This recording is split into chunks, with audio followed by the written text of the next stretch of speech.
নমস্কার বন্ধুরা, আজকে শেয়ার করব দুর্দান্ত স্বাদের নিরামিষ অমলেট কারির রেসিপি। তো চলুন দেখে নেওয়া যাক আজকের এই রেসিপি। তো এখানে একটা প্যানে আগে থেকে আমি বেশ কিছুটা জল গরমে বসিয়েছিলাম। এবার এর মধ্যে দিয়ে দিচ্ছি 50 গ্রাম মতো সয়াবিন। সয়াবিনগুলোকে আমাদের সেদ্ধ করে নিতে হবে। আর এর সঙ্গে দিয়ে দিচ্ছি দুটো ছোট সাইজের টমেটো। তবে বড় সাইজের টমেটো হলে আপনারা একটা টমেটোও কিন্তু এখানে দিতে পারেন। এবার 3 মিনিটের মতো ঢাকা দিয়ে আমরা প্রথমে সেদ্ধ করে নেব। 3 মিনিট পর দেখুন টমেটোর স্কিনটা যখন ঠিক এরকম একটু ফাটা ফাটা হয়ে যাবে, তখন এই টমেটোগুলোকে আমাদের তুলে নিতে হবে। টমেটোগুলো তুলে নেবার পর আরও 1 মিনিটের মতো সয়াবিনগুলোকে আমরা সেদ্ধ করে নেব।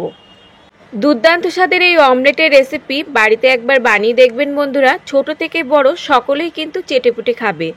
এখন সয়াবিনগুলোকে 1 মিনিট মতো ফুটিয়ে নেবার পর জল থেকে তুলে নিচ্ছি। তুলে নিয়ে ঠান্ডা জল দিয়ে খুব ভালো করে ধুয়ে নিতে হবে। আর এভাবে একটু সয়াবিন খুব ভালোভাবে ধুয়ে নিলে দেখবেন সয়াবিনের যে একটা গন্ধ থাকে সেটাও কিন্তু আর থাকবে না। আর সয়াবিনের ভিতরে যে এক্সট্রা জল আছে সেটাও কিন্তু আমরা এভাবে চেপে ফেলে দেব। এবার একটা ব্লেন্ডারে সয়াবিনগুলোকে নিয়ে আমাদের বেটে নিতে হবে।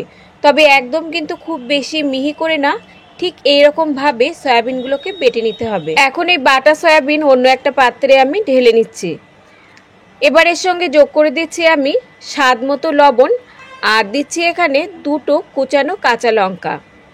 ঝালের পরিমাণটা আপনারা এখানে কম বেশি করেও কিন্তু যোগ করে নিতে পারেন। আর দিচ্ছি এখানে গ্রেট করা 1 চামচ মতো আদা। এবার এই সমস্ত উপকরণ সয়াবিনের সঙ্গে খুব ভালো করে মেখে নিতে হবে। খুব ভালো করে মেখে নেবার পর যোগ করে দিচ্ছি এখানে 1 মুঠো কুচানো ধনেপাতা। ধনেপাতা দিয়ে সয়াবিনের সঙ্গে আবারও খুব ভালোভাবে এভাবে মিশিয়ে নিতে হবে। খুব ভালোভাবে মিশিয়ে নেবার পর এবার এগুলোকে আমি সাইডে রেখে দিচ্ছি। আর অন্যদিকে একটা পাত্রের মধ্যে নিয়ে নিচ্ছি আমি ছোট 3 বাটি ময়দা। আপনারা ময়দাটা কোনো বাটি বা কাপ মেপেই এখানে যোগ করে নেবেন।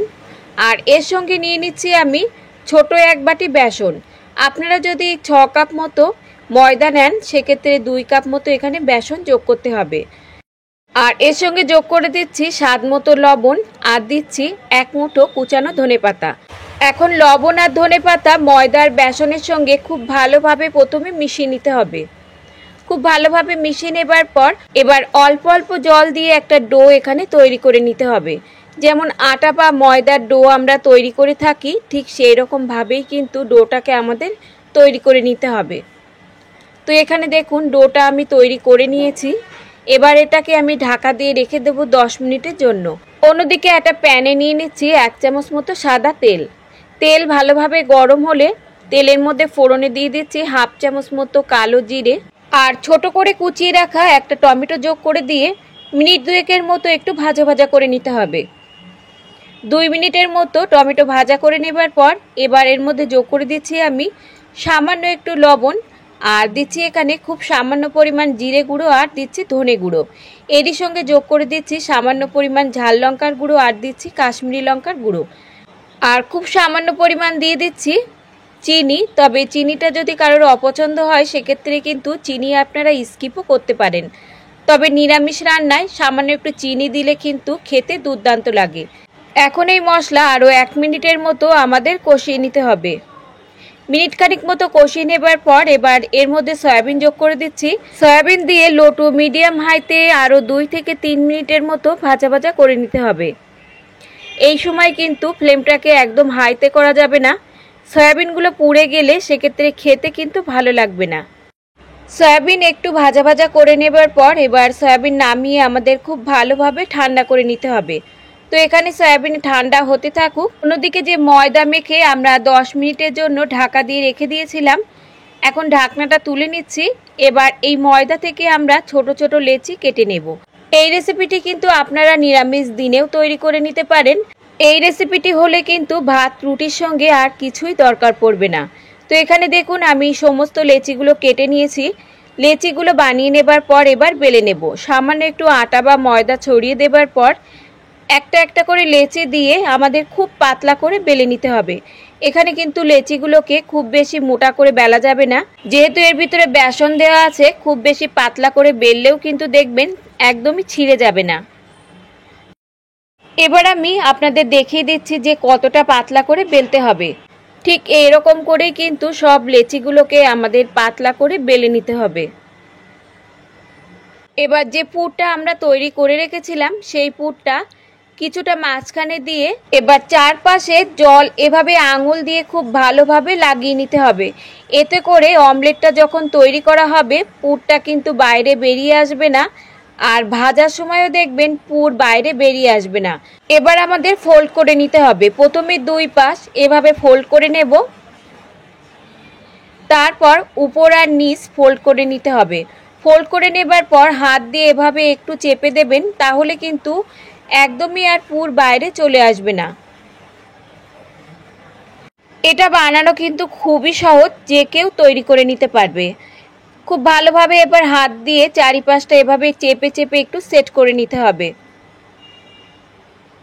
সেট করে নেবার পর দেখুন একটা কিন্তু একদমই রেডি, আর বাকিগুলো আমরা একইভাবেই তৈরি করে নেব।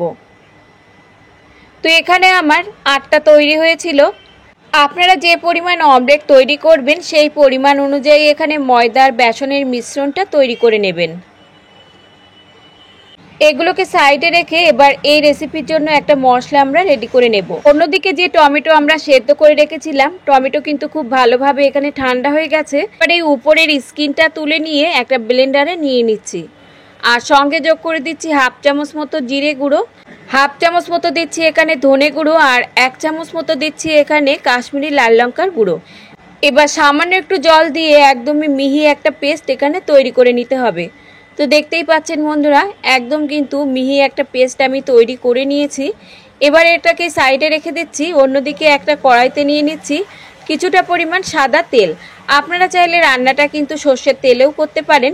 তেল গরম হলে দিয়ে দিচ্ছি তৈরি করে রাখা অমলেট, আর এগুলো ভাজার সময় কিন্তু ফ্লেমটাকে লো টু মিডিয়ামে রেখেই ভেজে নিতে হবে। উল্টে পাল্টে দিয়ে এবার বেশ লাল লাল করে ভেজে নেব। তো দেখতেই পাচ্ছেন দেখতে কতটা সুন্দর লাগছে অমলেটগুলো। এগুলো খেতেও কিন্তু অসাধারণ হবে। আপনারা চাইলে স্ন্যাক্স হিসেবেও কিন্তু এগুলো খেতে পারেন, টমেটো কেচাপের সঙ্গে কিংবা গরম গরম চায়ের সঙ্গেও কিন্তু পরিবেশন করতে পারেন। তো সবগুলো দেখুন এখানে আমার ভাজা একদমই রেডি।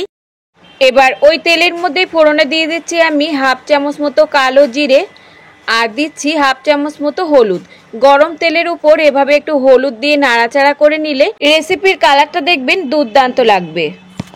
কিছুক্ষণ নাড়াচাড়া করে নেবার পর এবার এর মধ্যে যোগ করে দিচ্ছি আমি তৈরি করে রাখা মশলা, আর এর সঙ্গে যোগ করে দিচ্ছি আমি স্বাদ মতো লবণ, আর দিচ্ছি হাফ চামচ মতো গরম মশলার গুঁড়ো, আর ঝালের জন্য দিচ্ছি হাফ চামচ মতো ঝাল লঙ্কার গুঁড়ো। এবার এই মশলা আমাদের ততক্ষণ কষিয়ে নিতে হবে যতক্ষণ না তেল আর মশলা আলাদা হয়ে যায়। তো অনবরত নাড়াচাড়া করে মশলা খুব ভালোভাবে কষিয়ে নিতে হবে। প্রায় 3 থেকে 4 মিনিট মতো কষিয়ে নেবার পর দেখুন তেল আর মশলা এখানে আলাদা হয়ে গেছে, তার মানে মশলাটা কষানো আমাদের একদমই রেডি।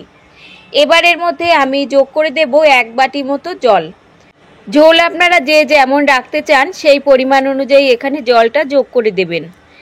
ঝোল ফুটে ওঠার পর দিয়ে দিচ্ছি সামান্য কয়েক দানা চিনি।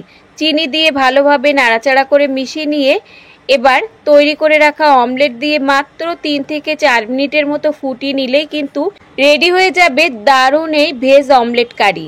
খেতে কিন্তু দুর্দান্ত স্বাদের হবে। একদিন খেলে কিন্তু আপনারা বারবার বানাবেন। এবার ঢাকা দিয়ে আমরা রান্না করে নেব 4 মিনিটের মতো, আর ফ্লেমটাকে কিন্তু এখানে লোতে রেখেই আমাদের ফুটিয়ে নিতে হবে। 4 মিনিট পর ঢাকনা তুলে নিচ্ছি। শেষের মধ্যে দিয়ে দিচ্ছি হাফ চামচ মতো ঘি। ঘি দিয়ে ভালোভাবে নাড়াচাড়া করে মিশিয়ে নিয়ে 5 মিনিটের মতো স্ট্যান্ডিং টাইমে রেখে দেব, তারপর সার্ভ করে নেব। গরমা গরম ভাত হোক বা রুটি পরোটা খেতে কিন্তু দুর্দান্ত লাগবে নিরামিষ এই অমলেট কারি। নিরামিষ দিনে কিন্তু আপনারা এই রেসিপিটি একবার হলেও ট্রাই করে দেখতে পারেন।